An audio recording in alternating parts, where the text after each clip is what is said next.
Muslimin dan muslimat sekalian, Assalamualaikum warahmatullahi wabarakatuh. Alhamdulillah, syukur kita kepada Allah Azza wa Jalla kerana dengan limpah kurnianya dapat kita bersama pada pagi ini dalam majlis ilmu membincangkan satu tajuk yang menarik, iaitulah tajuk tentang doa. Dalam keadaan kita bersuci, ada wudu, bagi orang yang boleh berwuduk lah, kita menghadap ke arah kiblat, bersuci dalam keadaan wuduk dan berdoa dengan mengangkat tangan. Doa boleh kita angkat tangan, ya Allah, ya Allah, kita angkat tangan. Nabi kita berdoa dalam perang Badar sampai peringkat jatuh kain ridak di atas baru dia jatuh, Nabi kita angkat tangan. Sayyidina Abu Bakar yang duduk sebelah Nabi, dia mari, ya Rasulullah, kafaka munasyadatak rabbak, cukuplah Rasulullah bermunajat pada Tuhan, Allah Ta'ala sudah kabulkan doa. Sayyidina Abu Bakar takut Nabi kita merintih, ya Allah anjizni ma wa'adtani, ya Allah tunaikanlah apa yang kau janjikan, in tahlik hazir isabati lam tu'bad, kalau mati habis buat kami ni tak ada lagi orang beribadat pada engkau atas dunia ni. Nabi kita munajat panjang. Abu Bakar As-Siddiq duduk dekat Nabi, jatuh kain Nabi, jatuh, angkat tangan, jatuh.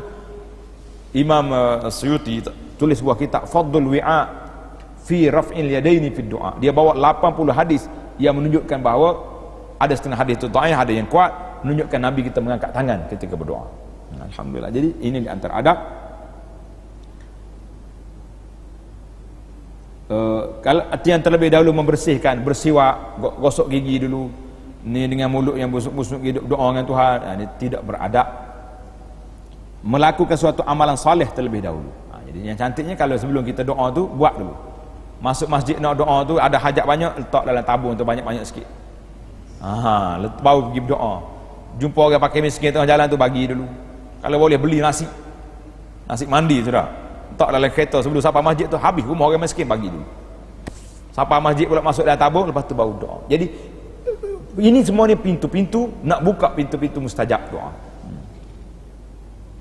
Dalam keadaan berwudu dan doa memiliki tujuan yang baik dari suatu permohonan, mestilah kita nak doa untuk kebaikan. Jangan sekali doa-doa untuk yang tidak baik. Kalau boleh, biarlah kita doa dalam keadaan kita khusyuk sampai kita boleh menangis pada Allah Azza wa Jalla, tak dengan tangisan yang mari daripada lubuk hati yang sungguh. Yang seterusnya, menzahirkan pengaduan kepada Allah dan memerlukannya, memilih ungkapan doa yang baik. Ungkapan doa yang baik ini doa yang sesuai yang telah kita sebut tadi. Setiap benda yang kita nak, biarlah kita doa. Yang memulakan doa untuk diri sendiri, mendoakan untuk orang-orang yang beriman. Jadi lepas kita doa kita tu sebut juga wali ikhwani alladzina sabaquna bil iman, jangan kita bakhil. Merendahkan suara dan menyembunyikan doa. Ini doa, bila nak doa dipanggil doa munajat. Allah menangis-nangis, meraung-raung.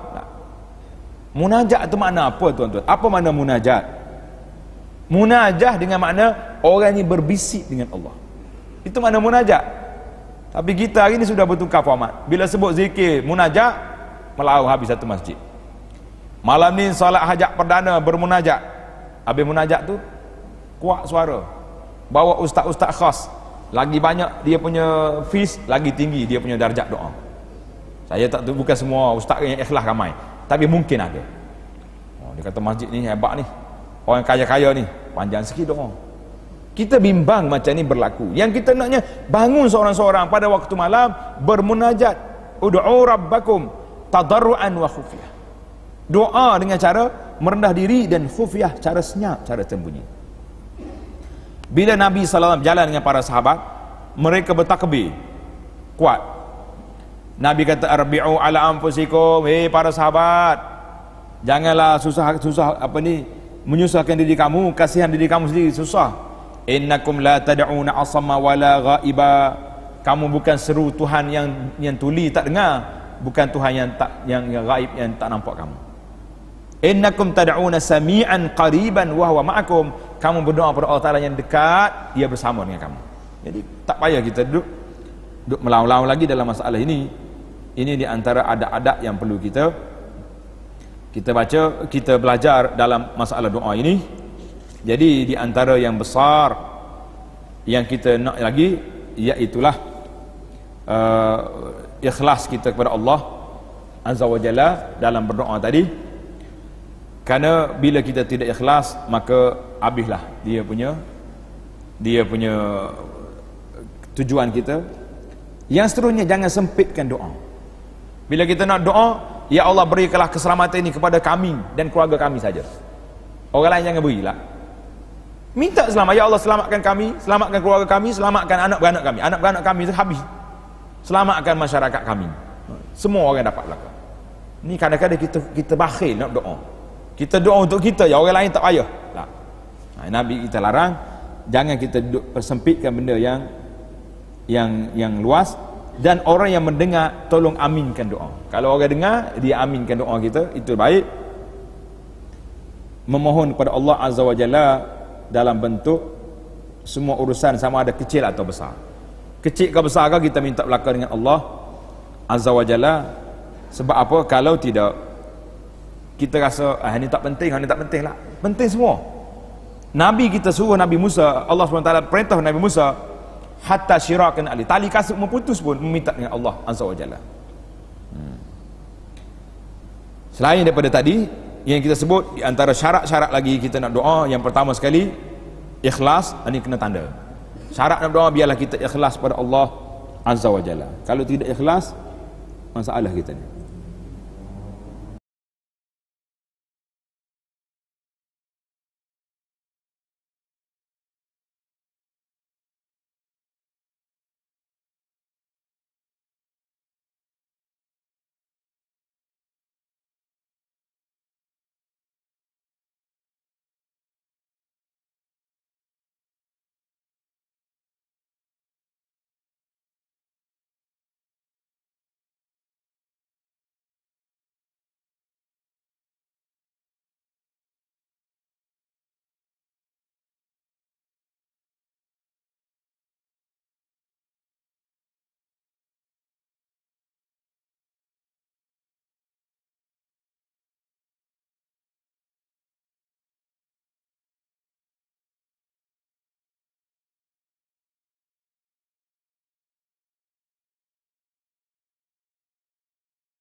Yang kedua, iqbal, doa tu dengan hati, bukan sakat dengan mulut saja. Ini kadang-kadang kita berdoa tapi mata duk tengok benda lain lah. Jadi sambil duk berdoa, boleh lagi tangan duk tanya telefon, tengok orang atas SMS apa. Itu bukan doa macam tu kan. Ini syarat yang pertama. Yang kedua, iqbal dengan hati, biarlah hati kita tu berdoa. Tengok satu cerita, Umar bin Abdul Aziz, dia lalu ke tepi, dia tengok ada seorang lelaki, di tangan dia ada hasa, ada buah tasbih, ada batu, duduk tarik tasbih. Wa huwa yal'abu bil hasa, dia duduk main dengan batu ni, dia duduk doa, Allahumma inni as'aluka minal huril 'aid, ya Allah aku nak minta bidadari surga. Umar bin Aziz tengok, dia kata, ya haza ma hadha sya'nul khatib, bukan macam ni orang duduk doa. Alqil hasa wa akhlisid du'a, tinggal dulu batu tu, duduk main batu, ya Allah ya Allah. Kita duduk main tangan, duduk main SMS, batu mulut duduk ya Allah ya Allah lah. Tutup segala benda, munajat kepada Allah Azza wa Jalla, tutup pada benda. Dalam hadis kata, la yastajib du'a min qalbin, inna Allah la yastajib du'a min qalbin ghafilin lahin. Allah SWT tidak memperkenankan doa daripada hati yang leka. Mulut kata, hati tak kata. Ini tidak diterima. Satu lagi syarat yang kita kena ingat, nih, ud'ullah wa antum muqinuna bil ijabah. Mu berdoa pada Allah Ta'ala dalam keadaan mu yakin Allah terima. Allahumma fili, ya Allah beri pada aku, Tuhan terima ke tak? Tak confident lah. Kita minta dalam keadaan yakin Tuhan terima. Cuma dia nak beri bila, balik pada 3 kaedah tadi. Beri sekarang, tukar dengan benda lain, ataupun simpan di akhirat. Keyakinan kena ada. Mungkin bil ijabah, dan ikhlas tadi kita sebut yakin. Kata Sayyidina Umar bin Khattab, nih kata Umar bin Khattab radhiyallahu anhu, inni la ahmilu hammal ijabah, aku tak fikir Tuhan terima ke tak terima, sebab itu hijab Allah. Kalau dia tengok aku ikhlas, Tuhan terima. Dia tengok aku layak, Tuhan beri. Dia tengok tak layak, dia tukar dengan benda yang sepatutnya, kan? Wa inna Muhammad du'a, yang aku duduk jadi duka citanya, duk fikirnya, kenapa boleh ke tidak aku berdoa? Fa iza ulhimtu du'a alimtu anal ijabata ma'ahu, bila aku diberi ilham untuk berdoa, aku tahulah Allah Ta'ala akan beri perkenankan doa aku. Ini semua sangat menarik. Syarat yang ketiga, Allah nak memperkenankan doa ni, tibul ma'kali wal mashrabi wal malbas wal maskan, biarlah pakaian kita halal, makanan kita bersih, minuman kita bersih dan halal, dan tempat tinggal kita halal. Dalam hadis Nabi kata, innallaha tayyibun la yaqbalu illa tayyiba, Allah Ta'ala itu baik, tayyib, dia tak akan terima kecuali yang baik. Maka Nabi, kita baca ayat Quran ini, Nabi kata apa? Ada seorang bersafir, rajulun yutilus safar, berjalan pengembara, ash'asa aghbara, rambut dia tak terurus, rambut dia kusut masai, ya muddu yadihi ila sama, dia angkat tangan ke langit, ya Rabbi ya Rabbi, wa mat'amuhu haram, makannya dia haram, wa mashrabuhu haram, minuman dia haram, wa malbasuhu, pakaian dia haram, wa ghuzziya bil haram, diberi makan benda-benda haram, fa anna yustajabu lahu, di manakah orang ini nak mendapat perkenan doa. Ini syarat Tuhan nak terima doa kita, iaitulah makanan kita, minuman kita biar halal. Yang keempat, alla yakuna fi du'a ismun, ataupun jangan kita berdoa tadi semata-mata nak khianat kepada orang, maka ini tak boleh, dilarang. Itu sajalah di antara perbincangan kita tentang kepentingan doa dan adab doa serta syarat-syarat. Ada 4 syarat Allah SWT nak terima doa kita. Cuma mungkin timbul soalan. Jadi soalan dianya, kalau lepas solat jemaah ni tak tunggu imam, dia pergi, ada apa hukum?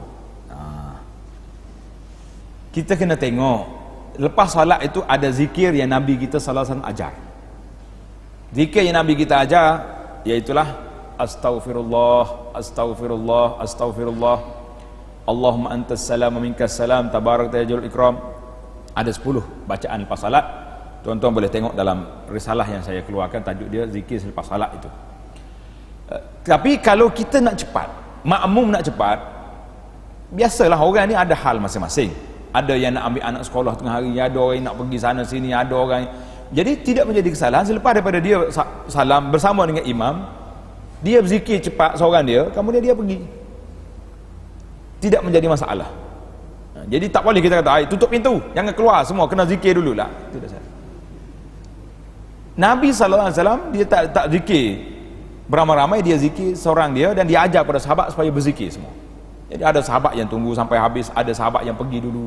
Cuma dia larang pergi sebelum wanita habis, sebab zaman dulu orang perempuan duduk belakang.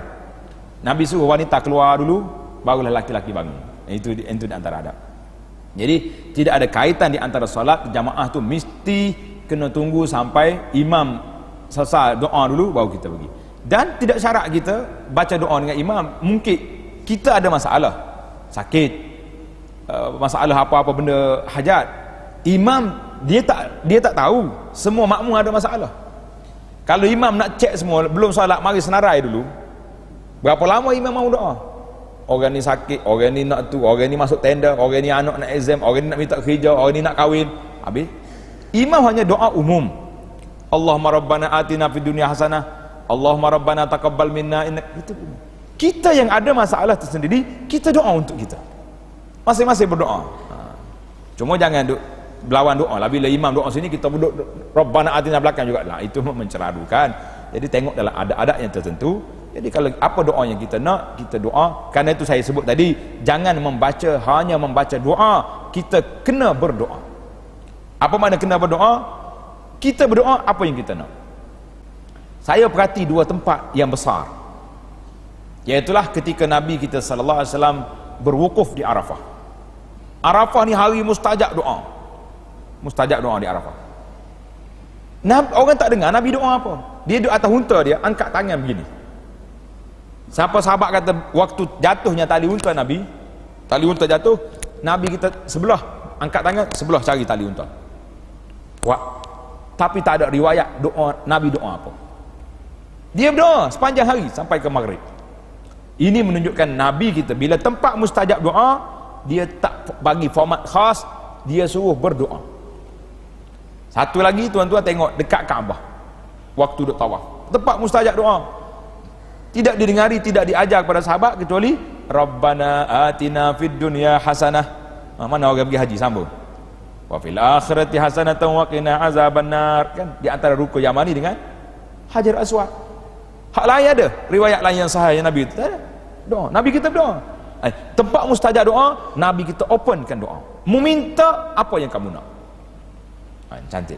Satulah saya kalau jemaah nak pergi haji, saya bagi motivasi supaya gunakan waktu mustajab doa itu, bawa siap-siap senarai kat rumah ni. Waktu wukuf di antara lebih kurang dalam 330 minit. 330 minit siap. 2,5 jam yang pertama kita doa untuk kita, minta kebaikan. Kalau dia muslimat, tengah jam yang kedua doa untuk suami, suami doa untuk isteri, biar bertemu doa kat situ. Nah, suami kata minta lah, ya Allah lembutlah hati Hajah tu.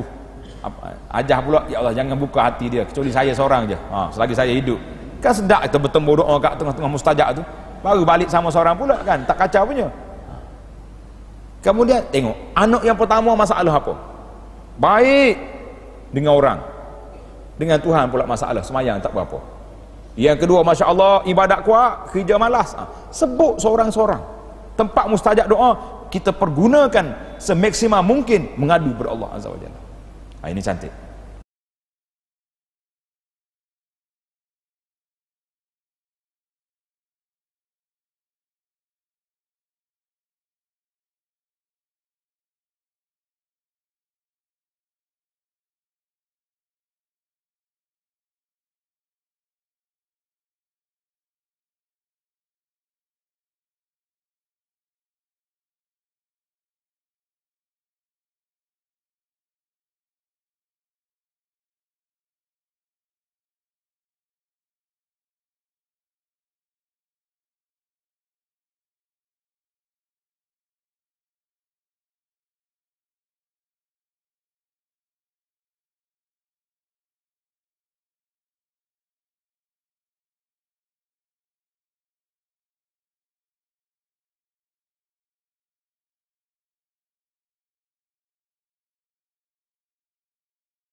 Kalau dia betul-betul jahat, tunjukkanlah kejahatan dia. Itu kita. Setakat tu boleh. Sebab apa? Saat maka dia tak doa supaya orang ni jadi kafir, tidak. Dia doa 3 benda. Kerana demo ni orang ni tuduh kepada dia isu pemerintahan dunia. Jadi Allah panjangkan umur dia biar dia tengok apa jadi. Sebab dia tuduh aku ni tak reti. Wa atil faqru, dia biar jadi fakir sebab dia kata aku tak adil bagi harta negara. Wa arridhu lil fitan, biar dia terfitnah. Jadi kata di ahli hadis, Usamah ni panjang umur dia sampai mata dia, orang panggil mengatuk dah mata, jatuh dah mata dia, bulu kening dia jatuh. Tapi pak cik tua lagu ni duduk tepi jalan, tengok anak muda budak-budak perempuan lalu nak mengarap. Ini bala taklah bui pada dia. Bila orang tanya, pak cik, khabar Kediri kat sikit, tua Kediri dah nak mati, duduk main kaca anak perempuan orang ni.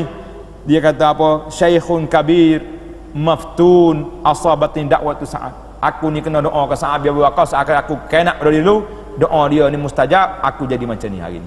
Punuhlah.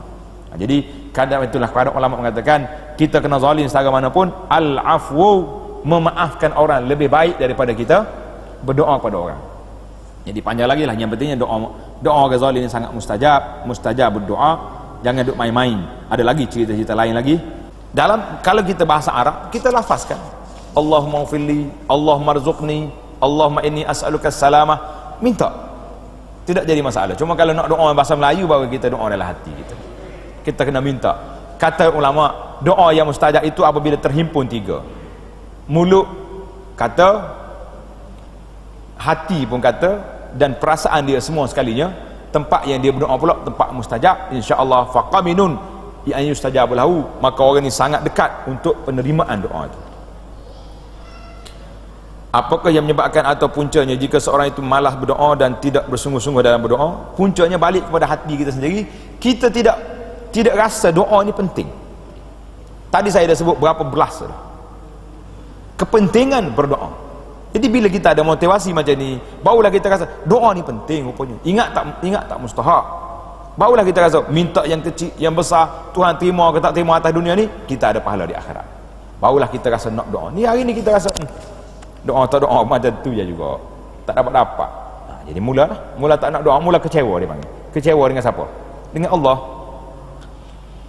Tanda-tanda doa kita diterima oleh Allah, kita tengoklah. Kalau kita minta benda dunia, nampak ada positif, kesan-kesan.